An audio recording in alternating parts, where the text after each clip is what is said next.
एक रात मैं मेरे दो दोस्तों के साथ बाइक से तेल गांव के जंगलों से गुजर रहा था। मैं बाइक चला रहा था। सुरेश और अजय मेरे पीछे बैठे हुए थे। पूर्णिमा की रात थी और चांद निकल आया था, इसलिए रास्ते पर थोड़ा बहुत उजाला फैला हुआ था। जंगल का रास्ता सुनसान था। रास्ते पर सिर्फ हमारी ही बाइक थी। अरे भाई, बाजू में बाइक लगा। अपुन को बहुत जोर से सुसुआला है यार। मुझे भी टंकी खाली करनी थी, इसीलिए मैंने बाइक रास्ते के किनारे लगाई। मैं और सुरेश रास्ते के किनारे चले गए और अजय दूसरे किनारे टॉयलेट करने के लिए चला गया। जब मैंने और सुरेश ने अपना काम कर लिया तो हम बाइक की तरफ गए, लेकिन हमने देखा कि अजय वहां पर नहीं है। हमने चारों ओर देखा, लेकिन हमें अजय कहीं पर भी दिखाई नहीं दिया। अजय भाई, कहाँ हो तुम?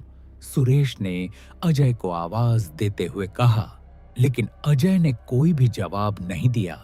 मुझे लगा कि वह वहीं कहीं छुपा हुआ है और हमारे साथ मजाक कर रहा है। इसलिए मैंने कहा, देख भाई, अगर तू मेरे 5 गिनने से पहले यहां नहीं आया तो हम यहां से चले जाएंगे। और मैंने गिनना शुरू कर दिया। 1, 2, 3, 4, 5।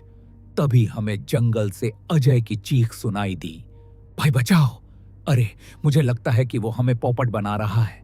नहीं सुरेश, वो सच में किसी मुसीबत में है, क्योंकि उसकी चीख असली लग रही है।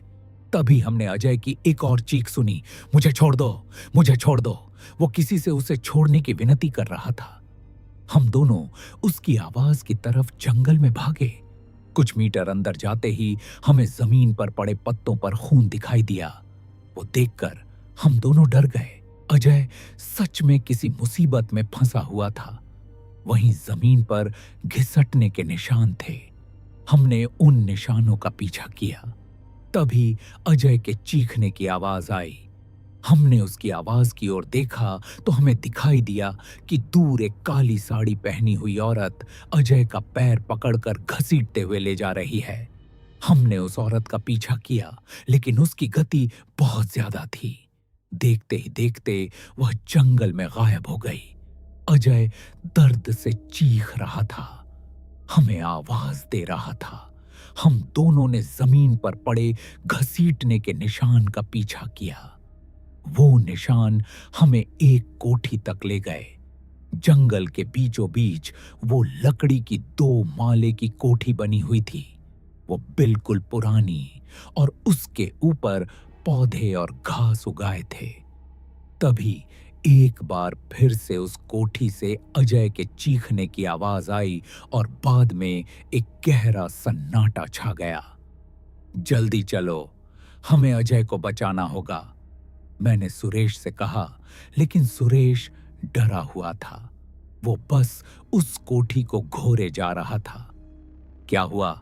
अरे जल्दी चलो। नहीं, हमें वहां नहीं जाना चाहिए, क्योंकि वो डायन है। क्या तुमने देखा वो अजय को कैसे घसीटती हुई ले गई?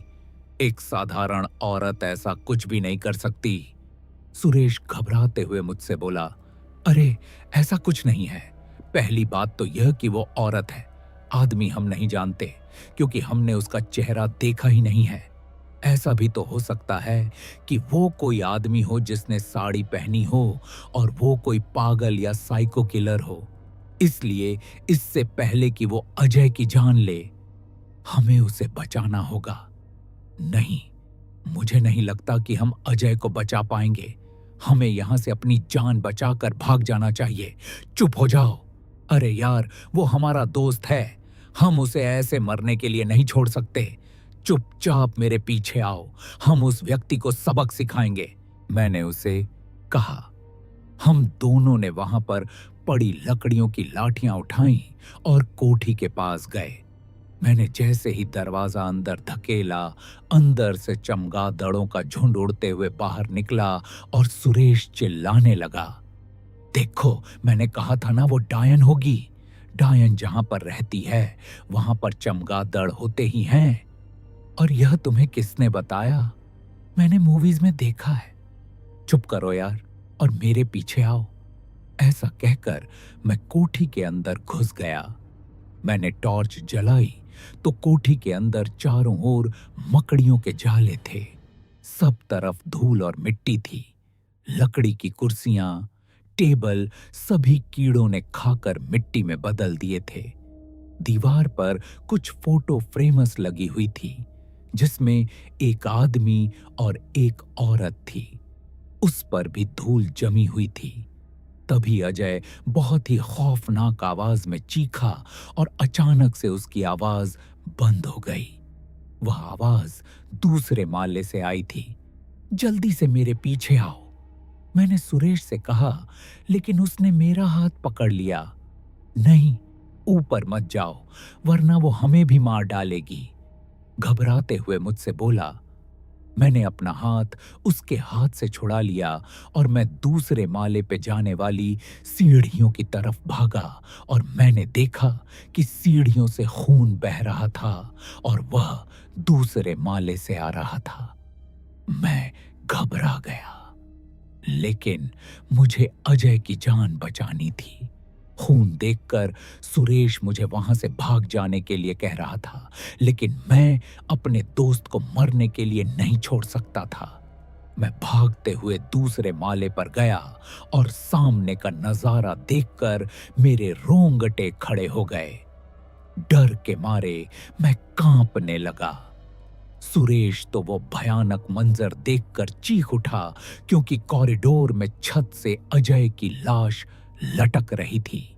उसके दोनों पैर एक काली रस्सी में बंधे हुए थे जो छत से बांधी गई थी और उसके हाथ जमीन की तरफ लटक रहे थे, लेकिन वहां से उसका सिर गायब था।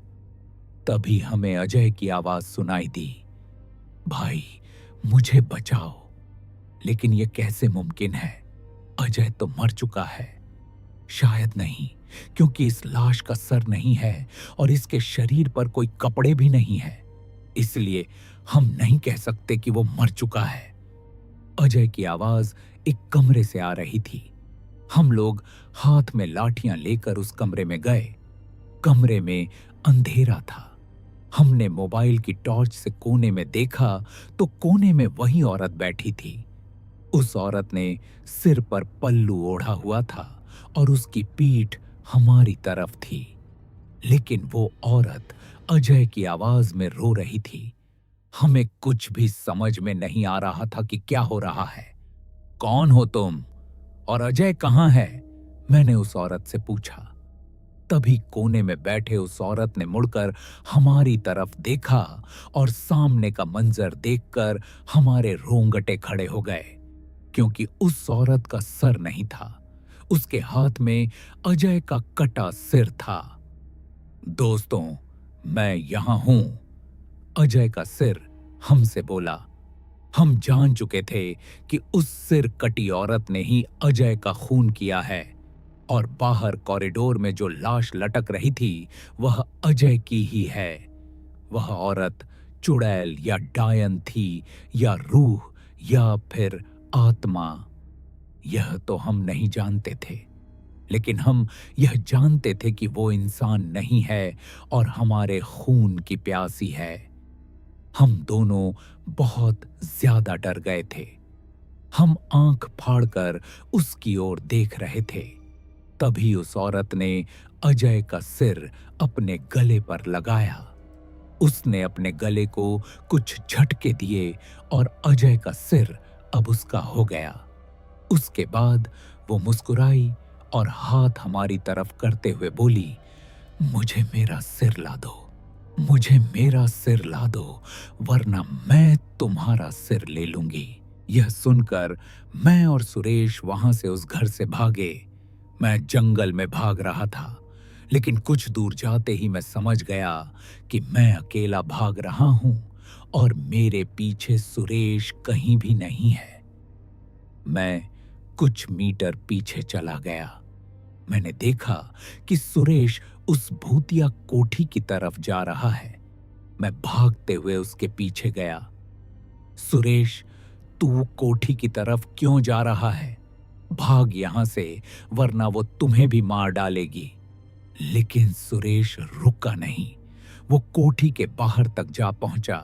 तभी मेरी नजर दूसरी मंजिल की खिड़की की तरफ गई तो खिड़की में वह सिर कटी औरत थी जिसने अजय का सिर पहन लिया था और वह मेरी तरफ देखकर मुस्कुरा रही थी। मैं जान चुका था कि उस औरत ने सुरेश को सम्मोहित कर लिया है और इसीलिए वह कोठी के अंदर जा रहा है।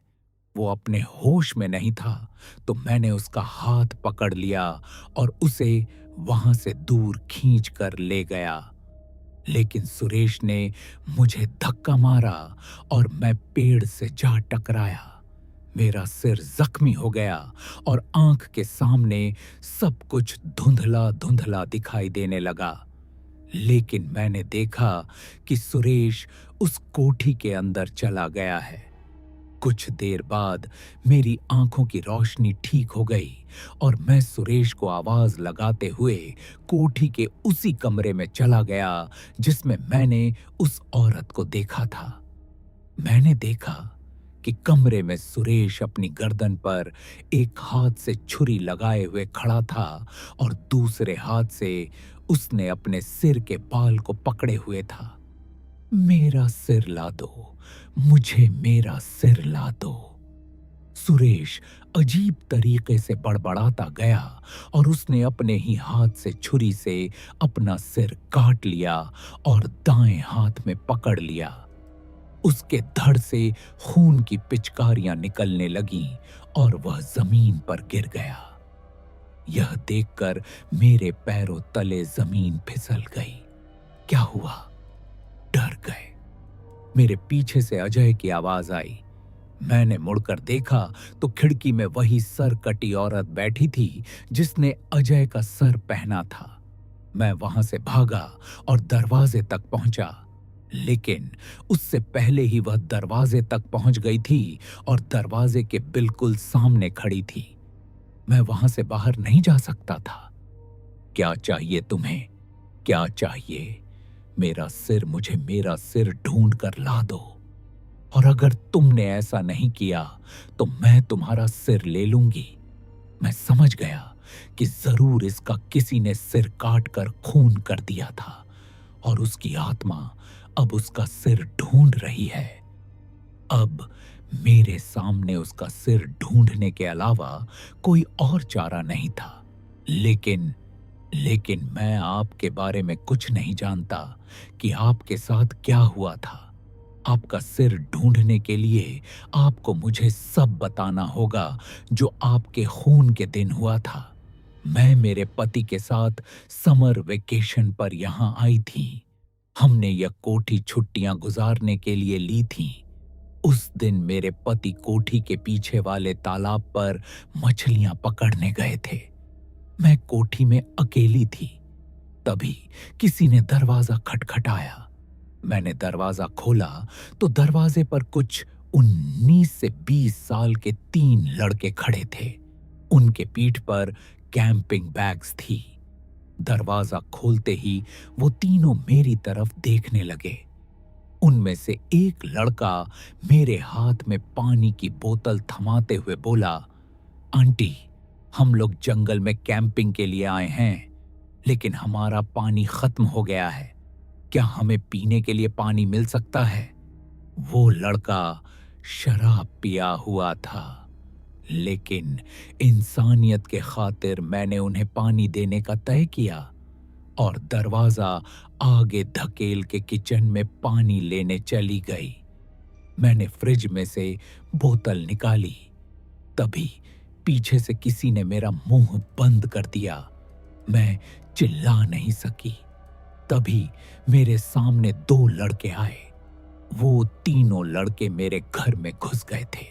उनके इरादे नेक नहीं थे, लेकिन तभी मेरे पति फिशिंग करके घर लौटे।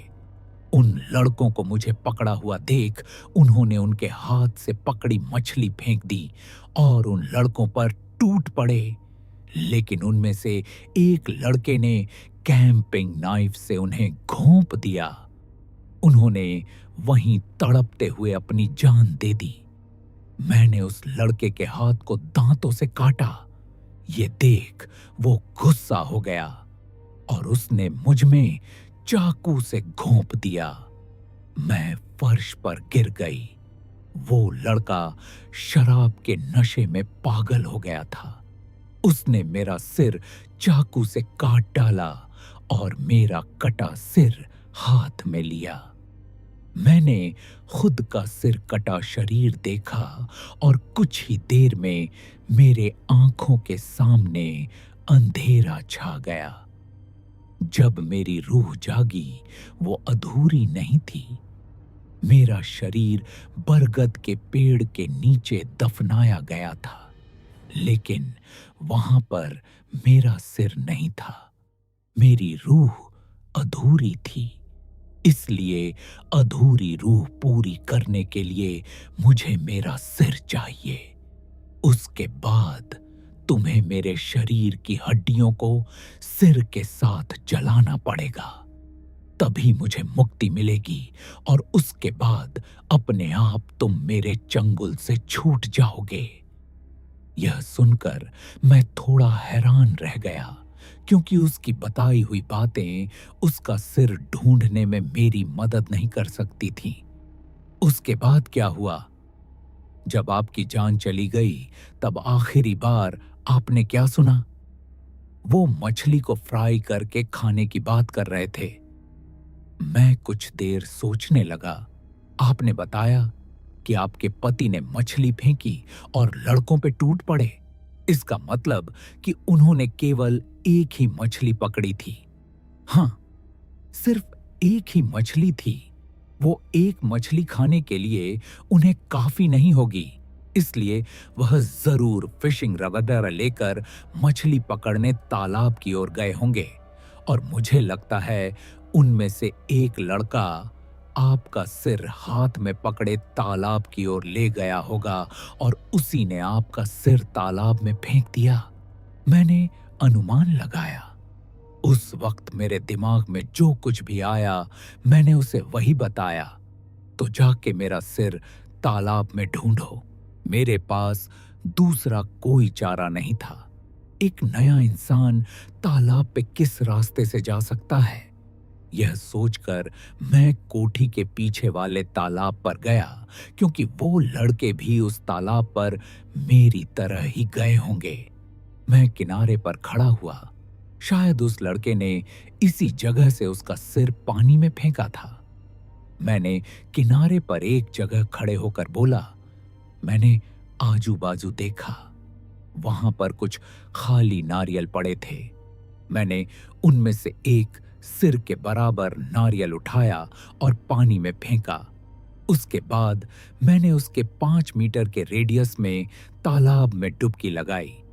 1.5-2 घंटे ढूंढने के बाद तालाब के निचली सतह में मुझे उसका सिर कीचड़ में फंसा हुआ मिला।